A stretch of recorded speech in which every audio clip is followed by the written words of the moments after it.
Rated M for mature.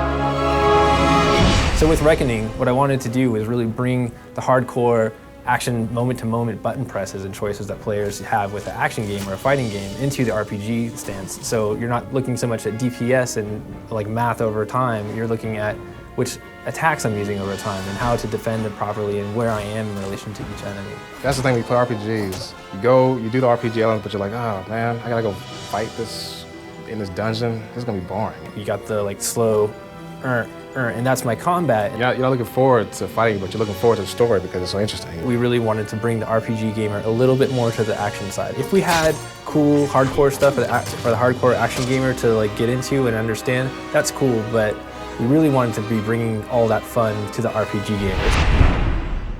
The key to a good animation is strong poses.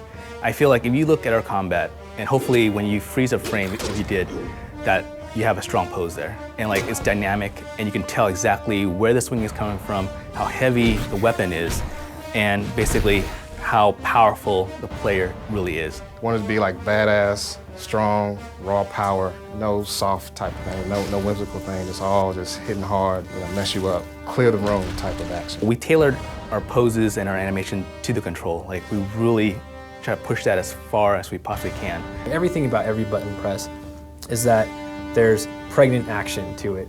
Todd McFarlane really speaks well to it. Young and his team are really all about seeing each pose being strong, and then my job is to make it feel like I did that with that button press. It wasn't anybody else, that was me.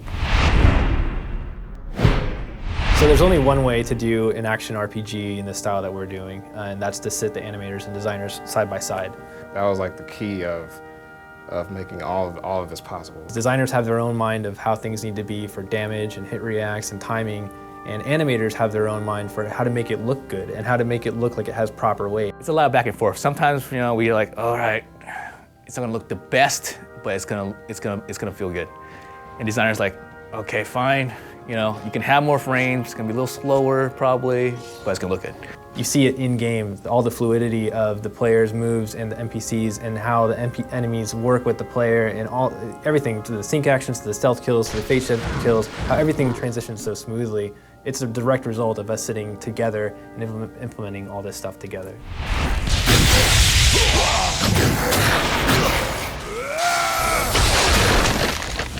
I'm a big believer in telling the animators, get off your seat, act it out, because you gotta really feel it inside before you can kind of like put it on the screen, Just go crazy. It's hard to describe, but like as an animator, you want to make it as believable as possible. And you gotta believe it first, I want to say, before you can kind of make other people believe it.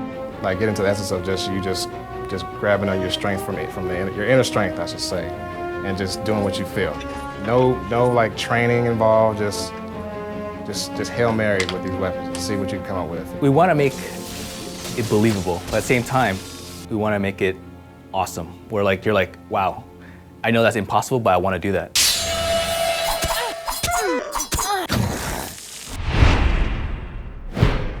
So in Reckoning, what we've done is we've built a combo system that lets the player sort of build out the combos in a way they see fit, but it's built to be balanced also as a sense of risk and reward. So at the very bottom level, you have your basic attacks, and these are the first hits of your combo chain. So if you think about it with your daggers is a 6-hit chain. So the first 5 hits are your basic attacks. You can always cancel those basic attacks into dodge or a block at any time you want.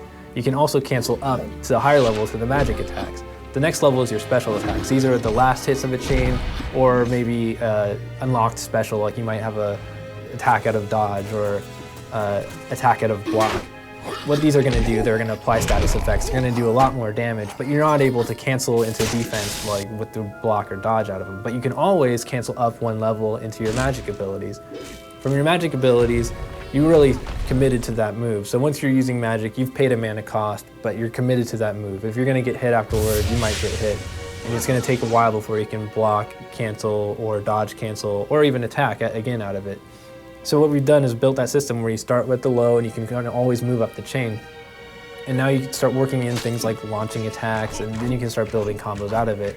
You might get to the end of your very last hit and you've hit him with a strong finisher, but you always know you can do a magic attack to sort of continue the chain or something. And it's really all about creating this language that the player can then build combos off of.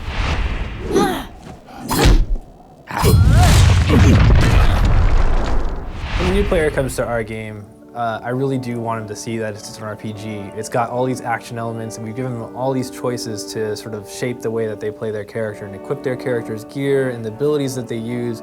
But really what I want them to discover in our game is how to express themselves in combat. You can go into Plane Reckoning without memorizing anything, you know, and you can it's more just a feel and a timing thing, which anybody can pick up easily. For me, a good game is a fun game, you know, a game that you want to keep playing, and like a game that you don't mind watching the animation, you know. Anybody can do like combinations, you know, I guess if you get good enough, you can do like a 10, 15 hit combo. But I mean, but even that said, that's easy to do. It's so easy, you know. So you just pick it up and just mess around, have fun with it, and next thing you know, you'll be kicking all kinds of ass. In any other game, they're always going to have the standard 4 attacks that they use, and that's what makes them a warrior. But in our game, I feel there's so many variations on how you can actually play that out as a warrior, whether you're using dodge or teleport or blocks or parry, or which combinations of weapons that you're actually using and magic abilities, that it really does become sort of an expression of you. And it's just so much fun just to walk through our own building here at Big Huge and just see each player playing in their own way, and in combinations that I never thought would be possible, but they work, and it's just sort of how each person just represents themselves. So really what I want to see is just that self-expression. I'm really looking forward just to seeing videos of like combos or ways like people have found to defeat enemies just using the tools that we've given them.